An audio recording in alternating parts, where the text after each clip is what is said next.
Imagine two young golfers, Mason Howell and Jackson Herrington, standing on the precipice of history at the U.S. Amateur Final.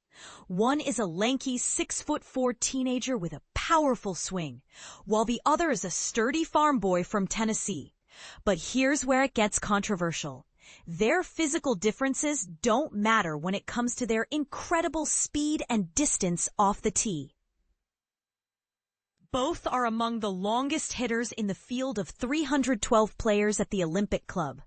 On Sunday, these two powerhouses will face off in a 36-hole championship match on the lake course.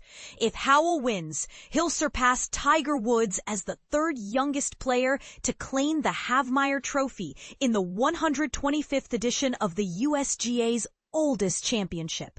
But this isn't just about raw power.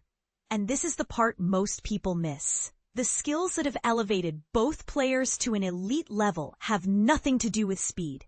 It's about strategy, precision, and mental fortitude. Let's dive in. The dominant trend in professional and amateur golf in recent years has been a race for speed.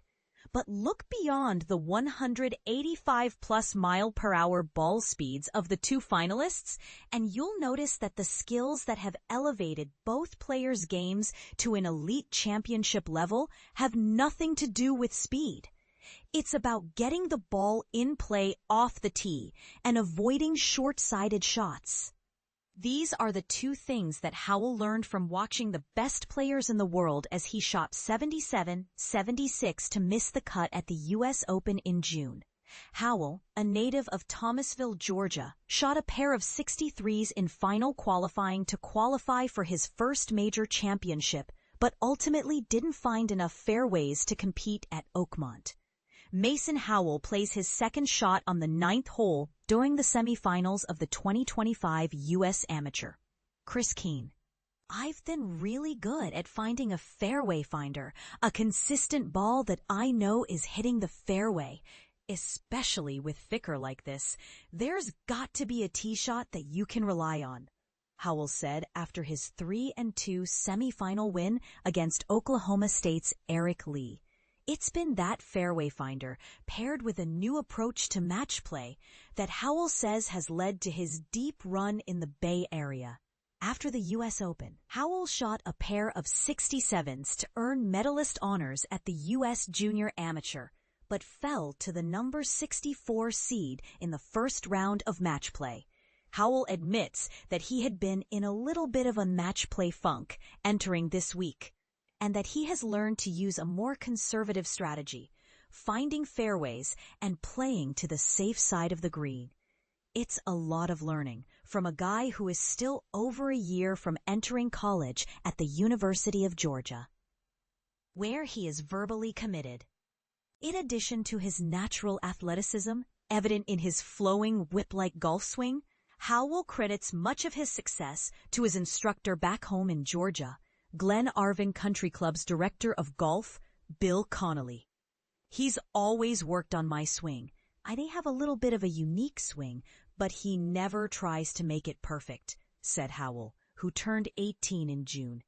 Golf is not a game of perfection, and so my body's just grown into it, and I've just kept it consistent.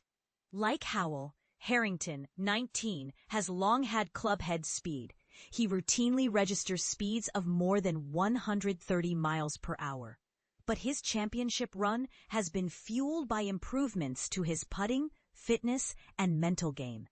Don't let your mind get to the hole before the ball, is the advice Herrington's mental coach, Stephen Yellen, gave him this week, which is part of Herrington's larger strategy to get his mind to shut off right before he hits the ball. https://golfdigit.com/US Amateur Contender Swing Pre-Shot Mental Strategy. Chris Keane. I feel like I can play a little more free. My goal was to get to the Masters. Of his approach to the championship match after defeating hometown hero Niall Shields Donegan, 1-up, in the semifinals with a birdie on the 18th. Ultimate goal is to win, but I'm out here to have fun. I can go out and play a little free, see what happens, play my game. Also, potentially helping Herrington play more free in the championship match is the fact that he already has experience in a USGA final, as he paired up with teen phenom Blades Brown to finish runner-up in the 2024 U.S. Amateur 4-Ball. Lucky for us, we got pretty deep there and got to learn all the pressure that comes with it, Herrington said.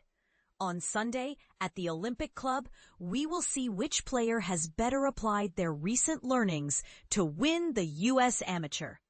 After all, even this generation knows it's not all about speed. So, what do you think? Is raw power the key to success in golf, or is it the strategic and mental aspects that truly make a champion? Let us know your thoughts in the comments.